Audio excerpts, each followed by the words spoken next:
terlepas dari sikap Biden yang ramah terhadap Beijing baru-baru ini, pemilihan Presiden Amerika Serikat yang akan datang akan meningkatkan persepsi mengenai ancaman Tiongkok ketika dua partai politik utama tersebut mencoba untuk saling mengalahkan dalam menghadapi Tiongkok. Kampanye pemilu Donald Trump misalnya, menyerukan rencana 4 tahun untuk menghapuskan semua impor barang-barang penting dari Tiongkok, serta pembatasan untuk menghentikan investasi Amerika Serikat di Tiongkok dan pembelian aset-aset Amerika Serikat oleh Tiongkok. So I just announced it will increase tariffs on China. And we won't back down until China stops cheating our workers and stealing our jobs. And that's what's going to happen. Media dan toko buku barat juga dipenuhi dengan narasi kotor mengenai rencana Tiongkok untuk mendominasi dunia, pelanggaran perdagangan dan kekayaan intelektual, pelanggaran hak asasi manusia, termasuk apa yang disebut genosid di Xinjiang, ekspansionisme militer, ambisi teritorial, dan lebih buruk lagi, spekulasi menginvasi Taiwan.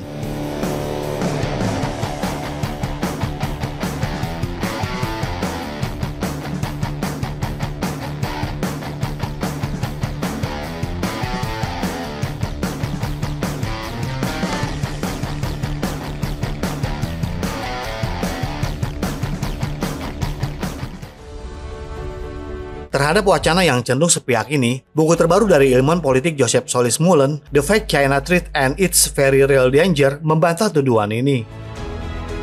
Mullen juga menyebutkan serangkaian karya penulis terkemuka yang memperingatkan akan ancaman Tiongkok, termasuk The 100-Year Marathon karya Michael Pillsbury, Disdain for War karya Graham Allison dan Halbrand karya Michael Beckley, dan Danger Zone, The Coming Conflict with China karya Michael Beckley. Mullen dengan berani menunjukkan dan mengungkap bahwa para intelektual yang sangat dihormati ini berafiliasi dengan lembaga pemikir Amerika Serikat atau sekutunya yang kuat, yang beberapa di antaranya diketahui didanai besar-besaran oleh kompleks industri militer Amerika Serikat, termasuk konglomerat industri pertahanan raksasa Amerika Serikat. Terlepas dari transformasi kehidupan masyarakat yang luar biasa di bawah Partai Komunis Tiongkok, Tiongkok tidak memiliki kemampuan atau kecenderungan untuk meniru hegemoni militer, teknologi, keuangan, dan media global Amerika Serikat yang didukung oleh sekutu-sekutu baratnya dan budaya Amerika yang ada di mana-mana. Seperti yang Beckley sendiri sebutkan dalam bukunya yang lain, Why America Will Remain the World's Sole Superpower, narasi ancaman Tiongkok mengabaikan hal ini.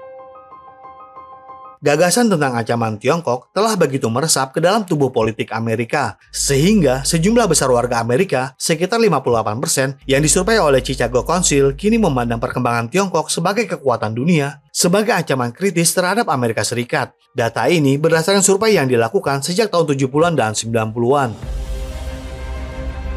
Menurut Pew Research Center, pandangan terhadap Tiongkok juga mengalami penurunan di banyak negara lain.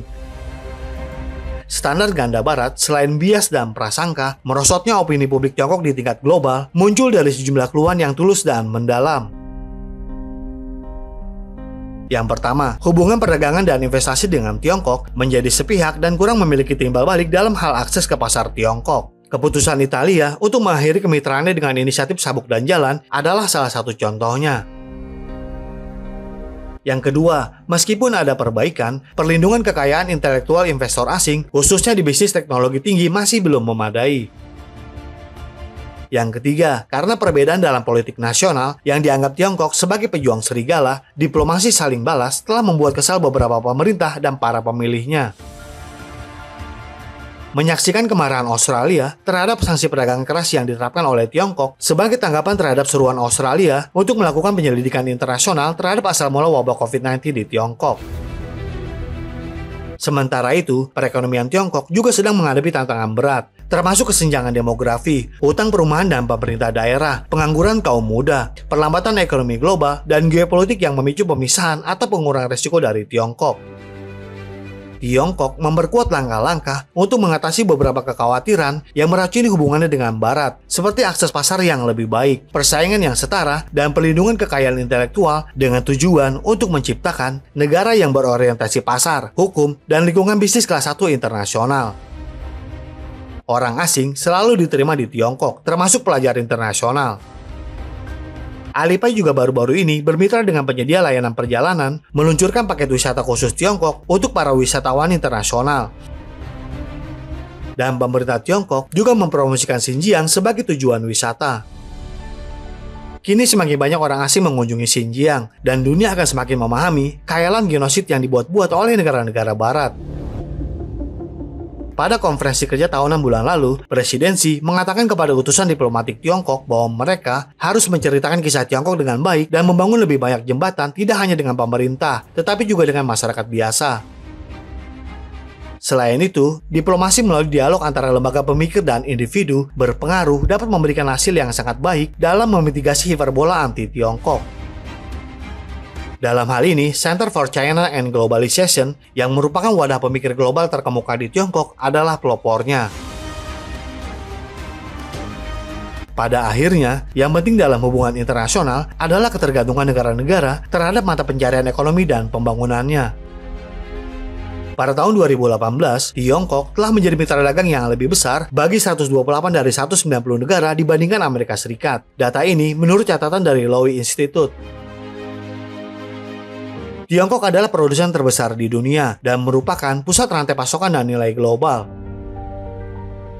Pada forum sabuk jalan ketiga yang diadakan di Beijing pada bulan Oktober lalu, yang dihadiri oleh lebih dari 140 negara dan 30 organisasi internasional, presidensi berjanji untuk mewujudkan inisiatif sabuk dan jalan yang multidimensi, berkualitas tinggi, ramah lingkungan dan berbasis integritas, serta memberikan manfaat bagi semua pihak.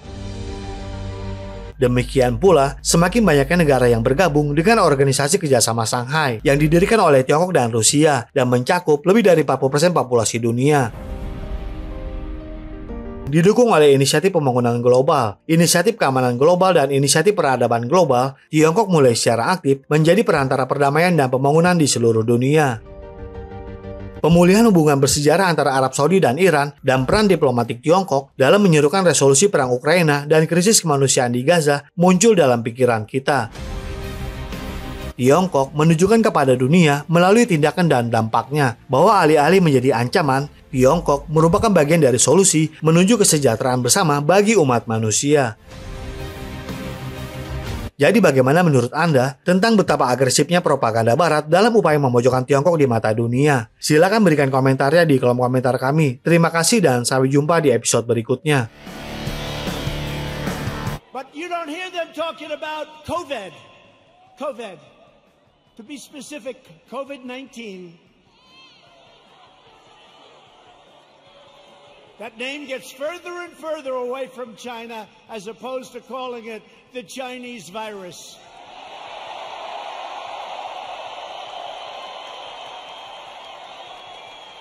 And what we've done with the ventilators and with the medical equipment and with testing, testing is a double-edged sword.